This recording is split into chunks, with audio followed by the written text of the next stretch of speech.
ఏడుపొస్తుంది భయ cinema. Love story మాత్రం ఈ రోజులలో ఖతర్నాక్ లవ్ స్టోరీ సినిమా. కెవ్వు కేక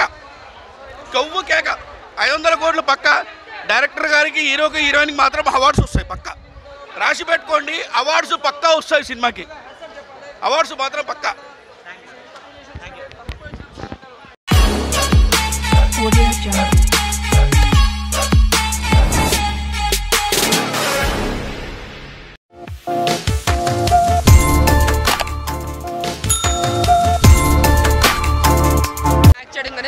మాకు చూస్తే నాకు చైతన్య చూసినట్లేదు, నిజంగా ఒక శ్రీకాకుళం కుర్రను చూసినట్టు ఉంది.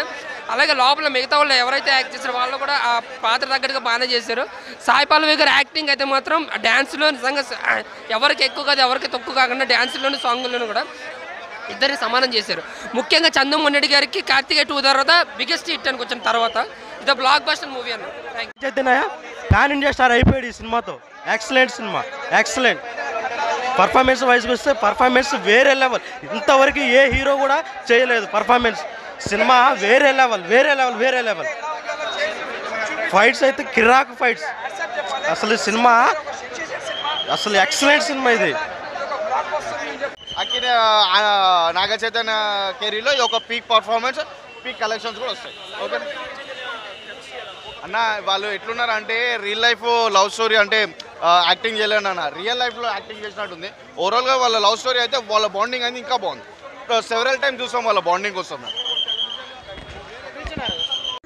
నాగార్జున గారు అయితే పండగ చేసుకోవచ్చు పక్క. భయా 100 కోట్లు కాదు, ఇగో 3 నుంచి 500 కోట్లు వస్తాయి పక్క. 300 నుంచి 500 కోట్లు. సినిమా బడ్జెట్ అయితే 80 crores అని తెలుసు, దానికి 3 అయితే దాటిపోతుంది సినిమా. మాత్రం కెవ్వు కేక, ఎక్కడ మాత్రం తగ్గేదే ఉండదు. సినిమా సూపర్ భయ. ఎదగడానికి చాలా బాగుంది. ఇంకొకటి సముద్రంలో పోరాటాలు అయితే చాలా విజువల్స్ చాలా బాగున్నాయి. నిజంగా మనం చూస్తుంటాం నార్మల్ జర్నీలో తిరిగి రావచ్చు, ఈ సముద్రం జర్నీలో ఎంత చాలా ఎఫెక్ట్ అవుతుంది నిజంగా జర్నీ చేస్తున్నప్పుడు. తిరిగి వస్తామో లేదో సముద్రంలో మళ్ళీ నావికాధికారులు ఇటువైపు మన దేశం నావికాధికారులు కానీ, అవుట్ ఆఫ్ కంట్రీ బార్డర్ కానీ, మళ్ళీ ఎన్నో జీవులు కానీ బీభత్సం అన్న. నిజంగా నాకు చాలా హ్యాపీగా అనిపిస్తుంది.